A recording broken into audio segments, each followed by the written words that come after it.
just realized I'm not recording, so I need to record for the people that aren't here. This is important. This next point is very important. You will never be penalized grade-wise if you miss a Zoom class, okay? Like if you just can't show up, if you have a doctor's appointment, if you like whatever, you're like, it doesn't matter. You don't have to let me know like, hey, I can't be here in the morning because I'm not going to take attendance for it. So all I can say is don't stress about making these meetings every week if you can't do it. But I strongly encourage you to do it because here's where we're going to hash out a bunch of discussions. Here's where we're going to talk about the week's material. I'm going to give you some answers to questions in the quizzes that you don't have to go hunting for. And especially for the analysis papers. When we break down our discussions of the historical documents, this is an extremely helpful resource because sometimes those documents can be kind of hard to discern what they're talking about. So that's why we're here. That's what we're doing this for. But don't worry about it if you can't make a meeting, okay?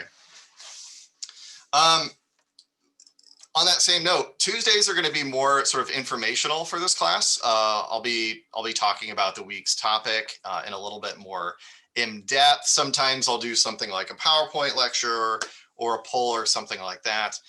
Fridays are going to be devoted towards the discussion of the historical documents for that week. So the documents out of the Perspectives from the Past book, the smaller book. We're going to be talking about those on Fridays. So that way, if you have any lingering questions about what the heck these mostly old dead white guys are talking about writing in the Enlightenment or whatever, then we can hash that out on Fridays. And that will help you a lot for your analysis papers. Okay. Yeah. Have you guys been able to access the syllabus and the schedule on Blackboard? Okay, good. Seeing a lot of heads nodding. Excellent. Is there anything in the syllabus? Like, do you want to go over the syllabus? Like, do you have any questions about it at this point? Yeah, about the discussions, the assignments when they're due, and the Friday discussions. Yeah.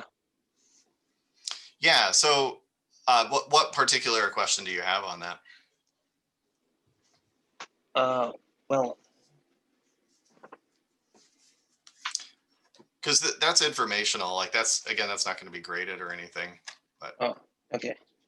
Yeah, we're again, Fridays are going to be devoted towards, unless it's like an exam week, we're going to be talking about the historical documents in here, as opposed to the textbook. Textbook gives you like the general broad information about the topic that week. So this week is the Enlightenment.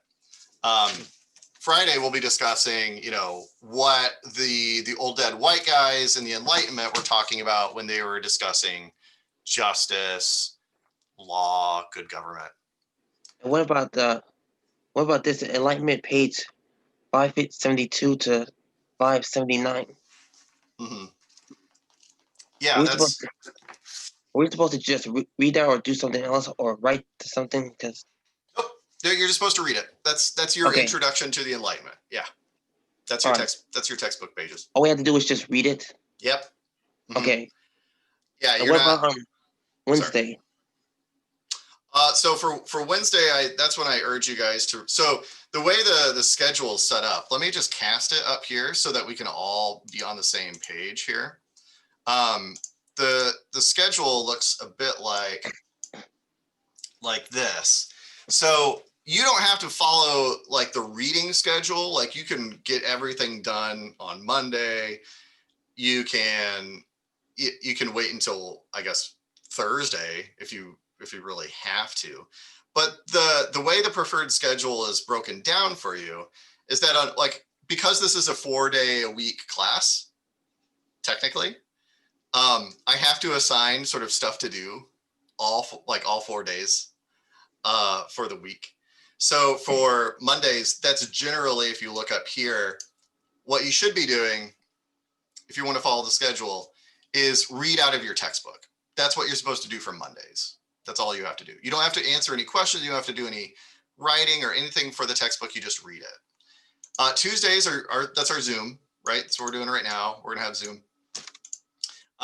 And Wednesdays, that's a good time to start doing the readings out of the historical documents book, the perspectives from the past, which we will be discussing on Zoom on Friday.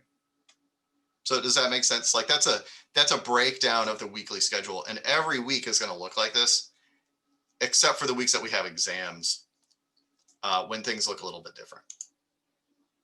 Okay. Another thing to point out too, while I've got you all here on the schedule, is we are going to be alternating things that are due every Friday. So this week it's quiz number 1. It's simply a quiz on the textbook readings. If you don't have the book yet, that's okay. You can access the PDF scanned pages of the textbook on Blackboard, so you can still take the quiz. And it's a really easy quiz if you're referencing those pages. So a quiz is due this Friday. By the end of Friday, like midnight is your deadline. Okay, so the very end of Friday. And then next week, what's due on Friday is your first analysis paper. And again, I'm going to be spending a bunch of time talking about that between now and next Friday, so you know what the heck to do for that assignment.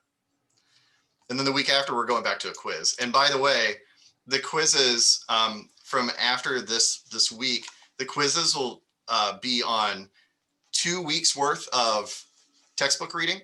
So quiz 2 down here, you're going to be quizzed on week 2 and week 3 of the textbook.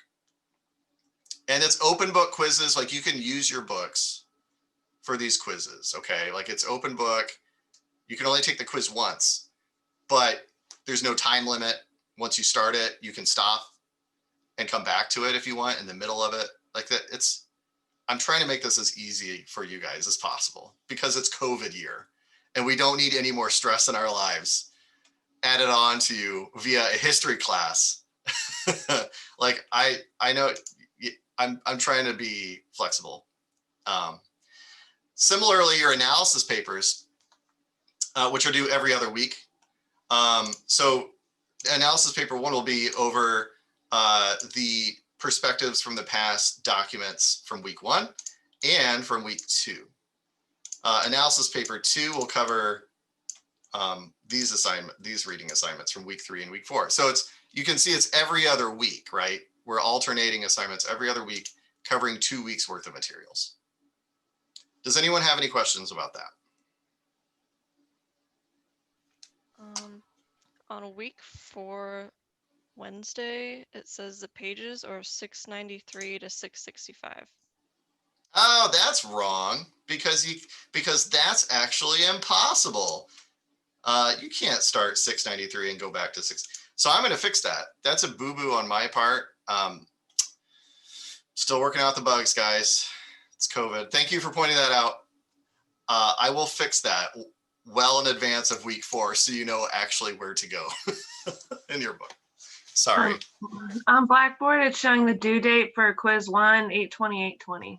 Yeah, I fixed that. I fixed that shortly before logging on. It's due. It's just shown on there. Yeah, I'm sorry, guys. It's been. Can I blame? I'm going to blame 3 things. My kids, because I can blame them for everything. Once you have kids, you realize they're a great scapegoat for absolutely everything. The pandemic and the almost violent overthrow of our government last week. So I'm going to blame current events and in my own spawn for no, that's on me, and I'm going to fix all that. Okay. Any other questions? Any other questions about the syllabus or the schedule?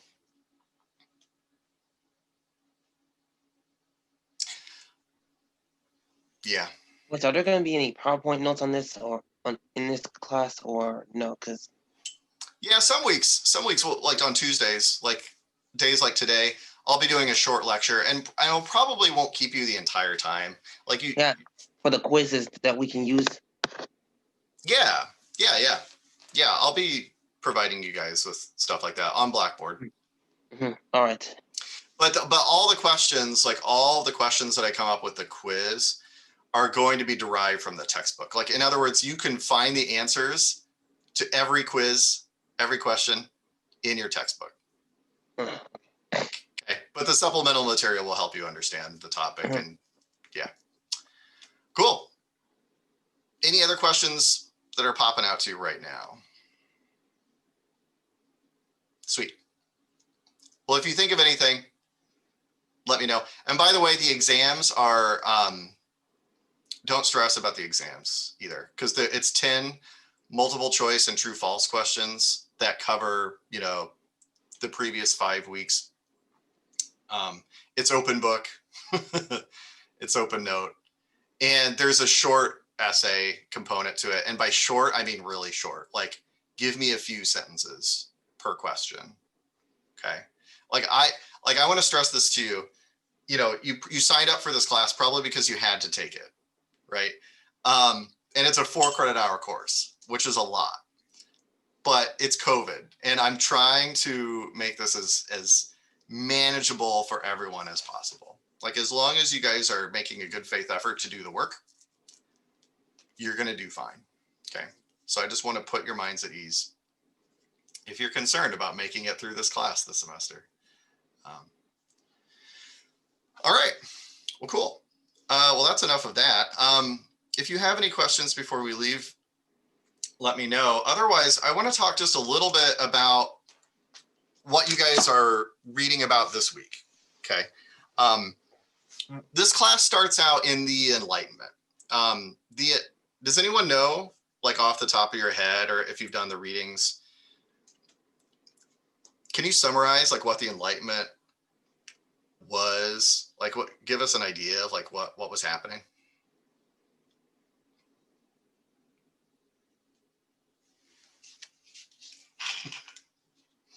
I mean, if not, that's fine. It was a response pretty much to the advances in science and the scientific method. And it pretty much went into how people started to view society and culture and the correlation between God and how the countries were. Wow. Okay. Yeah. Thanks, Dylan. That's a really good summary. So Western Civ 1, like my other class, ends at what Dylan said, the scientific revolution, when like guys like Galileo, Isaac Newton, they're discovering that like, holy crap, the world is much bigger than we thought it was. Human beings got a lot of stuff wrong for a really long time, including the Earth actually revolves around the sun, not the other way around, which we had believed for, you know, thousands of years. Newton develops his ideas of gravity. Galileo talks about planetary motion. We start developing telescopes to see out into space, and we go, holy crap, space is really big. What else have we gotten wrong? Basically is what the scientific revolution teaches us, that we were wrong about a lot of stuff in science. The Enlightenment is a continuation of that, where people are sitting around going, if we were wrong about science and the universe and our understanding of where human beings fit into like reality, what other ideas can we think about that we believed for thousands of years that maybe we can do better at? The Enlightenment is a bunch of smart guys sitting around in North America and Western Europe, thinking thoughts and making grand hypotheses about, okay, if we were wrong about science, maybe we were wrong about politics. Maybe we were wrong about society. Maybe we were wrong about, you know, culture and laws. So I'm mostly telling you guys this, not to bore you, you know, but to give you context for where we're starting this class. Because if you want to understand how we got here to 2021 in a country where hopefully we live by the rule of law, where we don't have a king, where we look to other books besides the Bible, for knowledge. Not that there's anything wrong for, looking at the Bible, but, people just a couple hundred years ago believed that like everything you needed to know in life was found in the Bible, right?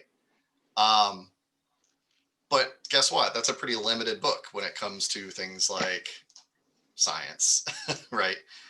So we have other people doing other different things. The Enlightenment is a chance for people to think about how we can do things better. And that includes society and things like justice. So when you're reading your documents out of this book or using the PDFs that I have for you on Blackboard, you're going to be reading two documents this week in particular.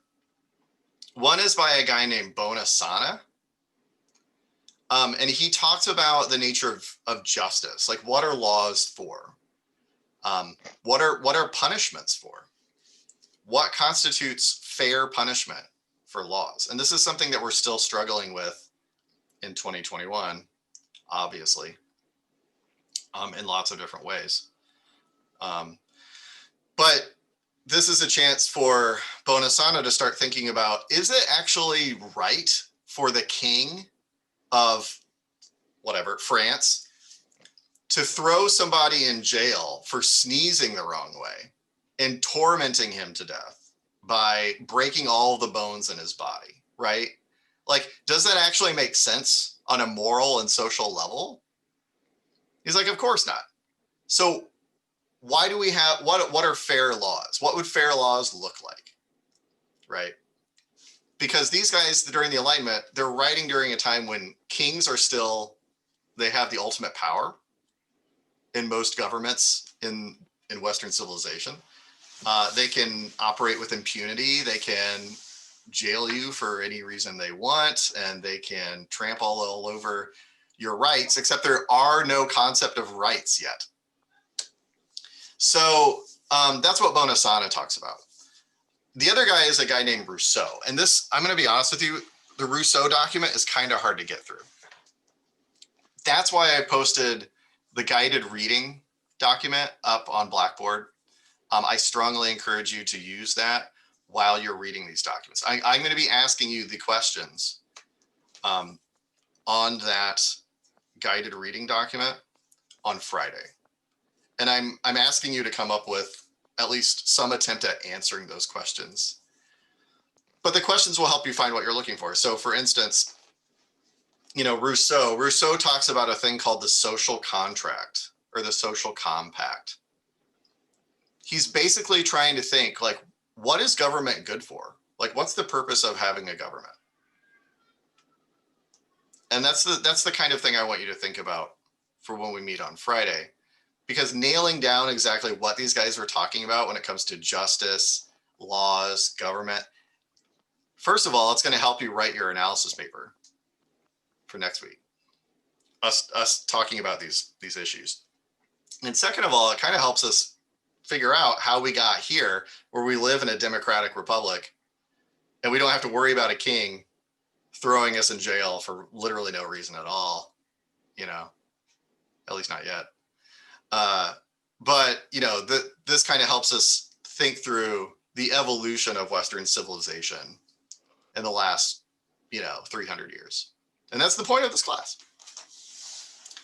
So I strongly encourage you to, when you're reading the documents for Friday, which is something you're going to have to do sooner or later anyway, use the guided reading questions on Blackboard to help you pick out the main ideas, especially for Rousseau, because he uses very flowery, old-timey language. Just try and make a good faith effort to answer the questions that I have for you. And that's all we need to get out of the book, okay? All right, are there any final questions? I'm okay with calling it early because this is basically syllabus day. But do you have any lingering questions or doubts about anything going on?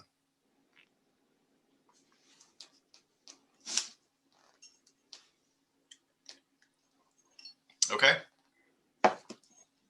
Well, that works for me. Let me know by email if you have any questions that you forgot during this time.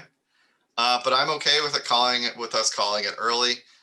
Read those documents, those 2 documents for Friday. We'll discuss them then, and we're going to talk about the analysis paper then as well.